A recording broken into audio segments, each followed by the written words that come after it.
Delaware has this funny thing of putting you in front of people that will be significant later. There's foreshadowing, like it's a shitty book. I met Ben while he was trashed out of his mind, like dreads hanging, freaking playing, I think it was Rage Against the Machine, GBL. Yep. What was the name of your vocalist again? I know Steve. You and Mike were in it. Steve. Yeah.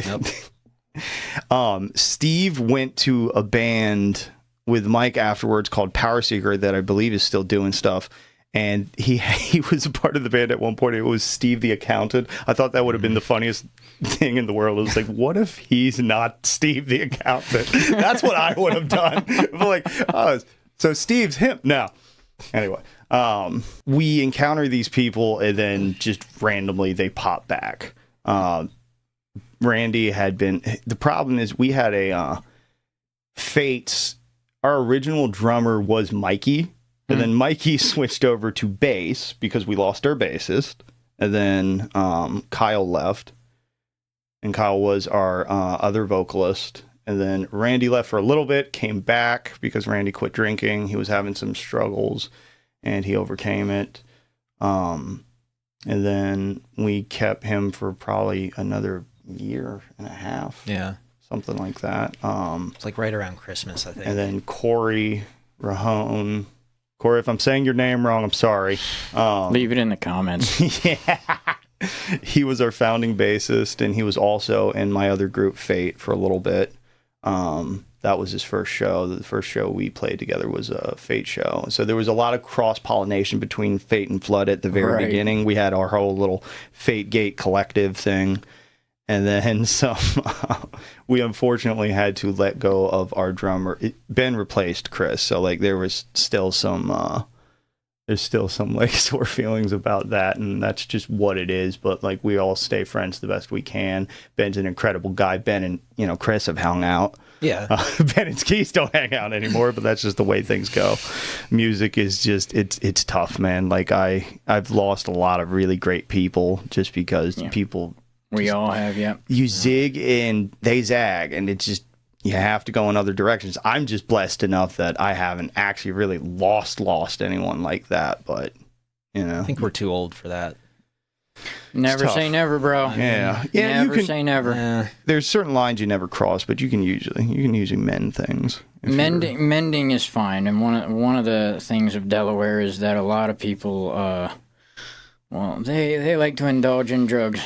Oh yeah, and sometimes you don't get to see those people anymore. Drugs in high school, yeah, man. We've literally lost a lot of people. Same. So, I didn't grow up in Delaware, but I grew up in Jersey, and a lot of people that I was really good friends with are gone because of in their 20s and stuff, and it's not good. I grew up in a pretty good upbringing. Like my dad had land. We started in a trailer.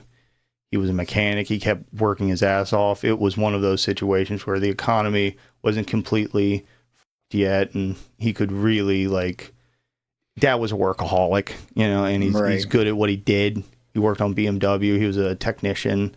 I love that you waited till exactly at 10 minutes to say it.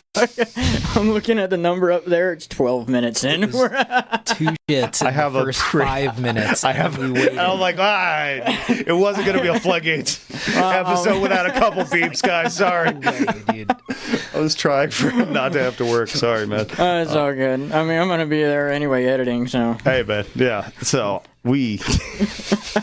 Leave it to this guy. Dad Dad worked very hard, and we lived a pretty nice life, but there was still a freaking drug house down this road. That's Delaware. Delaware's so compact that you can live in one of the nicest, bougiest neighborhoods. Yeah. Throw a rock. You can find a junkie. You can find someone willing to rob you. People try and talk like Delaware is this completely manicured, safe society. Nothing bad happens. Wilmington is one of the murder capitals of the freaking country, man. Yeah. You're not wrong. And that's where we play most of our fun shows, is up in Wilmington. That's where my girl lives, is Wilmington. It's a part of Delaware, but I'm from the swamp, and there's nothing to do but drugs. There's nothing to do but drugs, music. Yeah.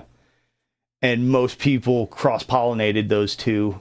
And I'm not here to hop on some ivory tower and judge anyone for having something in their past, because like I used to be an We all have a past, yeah. Oh boy, do I. Yeah.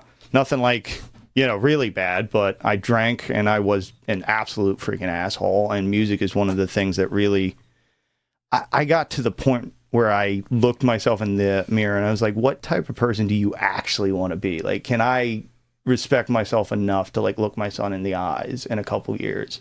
And I knew the way I was living at the time just wasn't it. And so I had to find something else. I was obsessed with like proving something to myself.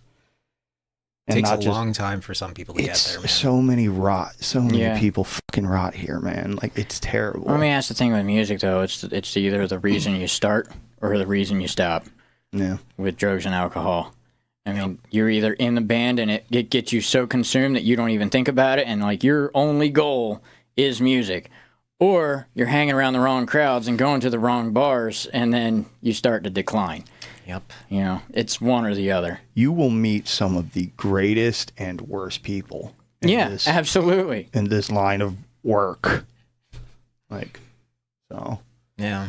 You got to keep you got to ironically keep your eyes open, which is hilarious for a blind man to have to do. But here we are, 2024. I'm handy-capable. Handy-capable. Thanks for watching this clip of Recall the Podcast. Brand new episodes every month and original music a few times a year. Find full episodes of the podcast and more only on the Recall the Moment channel.